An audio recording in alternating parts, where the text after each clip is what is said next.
Hello and welcome everybody. So this is Jeff from RV Tips and Essentials. These are real world videos. There's no sponsorships involved. These are from actual real life cases that I've had. You may hear my dogs running around in the background. Sorry about that. So these are lithium batteries. A couple different types, right? Obviously we have our standard Ryobi batteries. This is essentially what is inside. Pretty much all lithium batteries, even giant car batteries, are made of individual little cells. And that's not the part that we're worried about right now. But if you ever wondered, this is what the inside of your battery looks like. But today we're basically going to be talking about a little bit about battery safety, battery health, and mostly about it's getting cold out, batteries freezing in the winter. And yes, people will state, you'll read on all sorts of e-bike sites that it can't happen. Trust me, it can happen. That's what happened to this battery. That's what happened to this battery, which I'm now kind of cannibalizing for other things, for some parts that it had. So what happened with this battery, these batteries, you always hear people saying lithium batteries aren't going to freeze in winter, right? Yeah, well, guess what? After a winter, this one got exposed, must have been more harshly than the others. And it just decided that it didn't want to work anymore. You put it on the charger, just flashes the no good light. I tried, I've taken this battery apart. And of course, now it doesn't want to cooperate. And I've tried jumping it like people show online, doesn't work. And actually, after jumping it for about 15 seconds off of a healthy battery, I started to smell something funny, like burning wires, and these cells started to heat up. I was afraid of thermal runaway, so I put it outside. But they were hot for about 20 minutes, and it wasn't a normal hot. It was a weird hot, because 15 seconds getting a charge from another 18-volt battery should not get them that hot. Anyway, so your Ryobi batteries are pretty simple. These are 18 volts. One of them's got the little fancy, hey, yeah, I might like that feature. The other one doesn't. That feature does nothing. This battery and batteries such as this one back here, these will not have this feature. Have what's called a BMS, a battery maintenance system. Now, a BMS is basically responsible for maintaining your battery's health, telling it how to charge properly, because with lithium batteries, once they hit an 80% charge, you're supposed to slowly charge them, almost like trickle charge them, and allow them to top off to 100%. You don't just throw the same volts and amps and all at them for the whole time. So your BMS will tell your charger how it should operate. Now you can see this one came with this fancy screen, right? Unfortunately, the BMS did nothing one winter when I left this out in my scooter that it was in, and it failed. I went to use my scooter and I had nothing. They wanted $800 for a new battery. I said, oh, hell no, we're not paying $800 for this battery. I don't need all this smart stuff. This connected to my phone. It didn't do anything. If it doesn't protect against like shutdown in freezing temperatures and give you a warning to bring it inside, there's no point to all this fancy nonsense and expensive price. So that battery failed. The guy wanted $800 for a new one. I said, oh, no way. So I went to Walmart and I got one of these, I don't know, CAOMMs. I don't know how you pronounce it. This battery was about $180, or it is currently $180. There's a higher up, these are 48 volt batteries. So is this one. So it's 48 volt. This one's 14 amp hours. The new one I'm getting is 20 amp hours. And that's about $200. Now, like I said, these both have an internal BMS. However, these smaller batteries do not have internal heat, which is what a lot of your more expensive batteries do if you buy them for your RV or your car, or you buy a system for your house. They're going to have heat to protect from the battery getting too low, because your batteries are not supposed to be, these kind of batteries are not supposed to be charged below a certain temperature. They're really not supposed to be operated below a certain temperature, because the BMS, unless there's a temperature sensor in there, which some may have, the BMS is not going to know that it's cold. So that's another important feature you want to look for, is an internal temperature sensor in addition to a battery heater. Now, this one will tell you right on the package. So it's a 48 volt, 14 amp hour. All right. Operating charge current, charging current range, blah, blah, blah.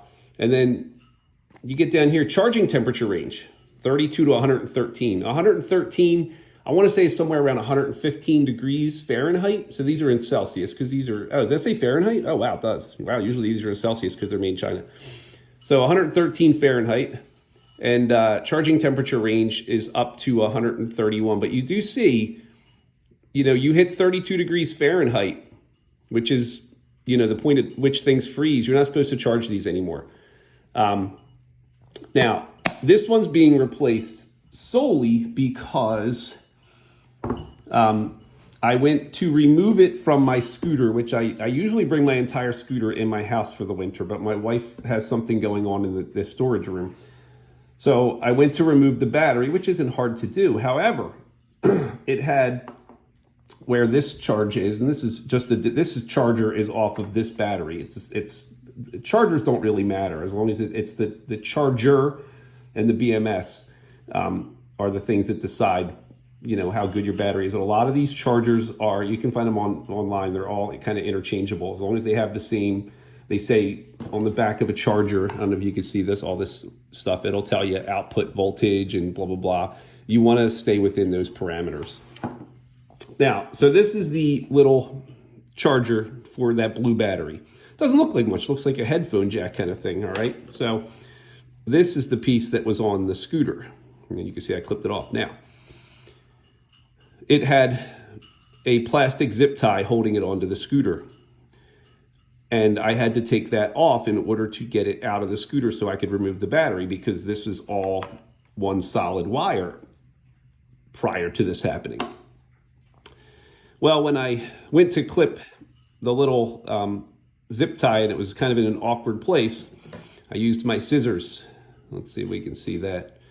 You see that tip of the scissor that's gone? Well, that had gotten, unfortunately, when I went to clip it, I must have missed a little bit, and the scissor went into the middle, basically like into the middle of the charger, completing the circuit between positive and negative. Now, these are 48 volt batteries. Let me just tell you, I couldn't see anything for a second, all right? The spark was huge. This thing obviously was just destroyed, this charger. You can't even tell there was metal in there anymore. And it did start a small fire where this plastic was on fire and I had to just blow it out. Now, I thought, okay, we'll check the battery. I can put a new charger on it. The battery itself still discharges. It still works the scooter. However, it will not take a charge. So on both of these, what happens is the BMS will tell the battery something traumatic happened and we need to shut down to protect the battery. Unfortunately, once a BMS on these kind of batteries shuts down, there's really no way to override it and not be safe about it.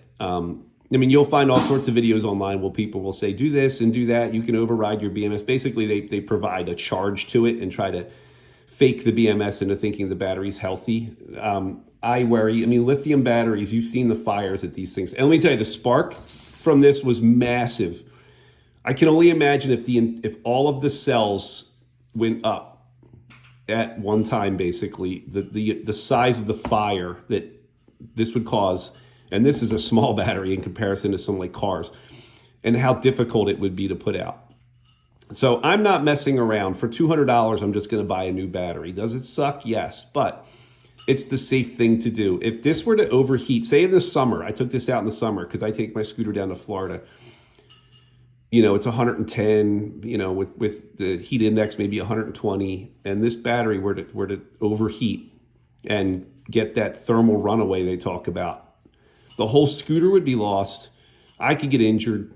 Wherever I am, you have to throw these things in water, in deep water to put them out, because they will just burn. They'll even burn underwater, but the water will help to keep the flames and the sparks and all under control. So you really don't want to mess around with that stuff. But point here being, these kinds of batteries do fail in the winter. If they get below freezing, the BMS can tell them, And it doesn't happen all the time, by the way. It doesn't, like, I had 6 or 7 of these, and this is the only one that failed. But when it comes to a good sized battery like these, $200, $800, you know, you don't want to lose that. So you want to protect your batteries, these kind of batteries, from freezing in the winter. As I said, your better batteries, like maybe your Lionhearts and whatnot that you put into RVs and you know, people use for other things, they tend to have more safety mechanisms built in and battery heaters and things like that to protect them. However, I would say if you're not using a lithium battery in the winter, just pull it, bring it inside. Do not let it freeze. Do not go through all this stuff. You know, it costs time, it costs money. And as I said, this one failed on me when I was in Florida with my scooter. So I had no scooter until I got home. I had to buy a new battery. These are available at Walmart, by the way. I really recommend these batteries. These are terrific. They're very low price. This thing has been through hell and back. I have charged this thing hundreds of times, never had a problem until I, you know, screwed up with this part. So yeah, definitely recommend these, but I can only find them on Walmart.com. You can also get them on what's that Chinese site that you can buy directly. I can't remember what it's called right now, but you can go directly and buy them from China. However, I would imagine right now with lithium batteries are a shipping issue. So I would say let Walmart do the dirty work, because my scooter actually came in with a little button cell lithium battery in the remote, and it got held up a week at port because of the little tiny lithium battery that wasn't declared correctly. So let Walmart worry about all the intake stuff, and then you just buy it from them. However, you know, I hope my videos are helpful. These are real life situations. Like I said, I'm not getting paid any money. If you have any questions, just comment on my posts, send me a message, you know, join RV Tips and Essentials. We've also got gas stations for motorhomes and RVs. We've got RV campgrounds and destinations as our sites. You know, and we want to get real world experiences from people. I don't like trying to sell people stuff because I'm being paid for it. Because like this battery, I would never recommend anybody ever buying one of those batteries again. This battery, definitely I'd recommend a lot of it. And it's one of the cheaper alternatives. Anyway, this is Jeff signing off. Have a great day, guys.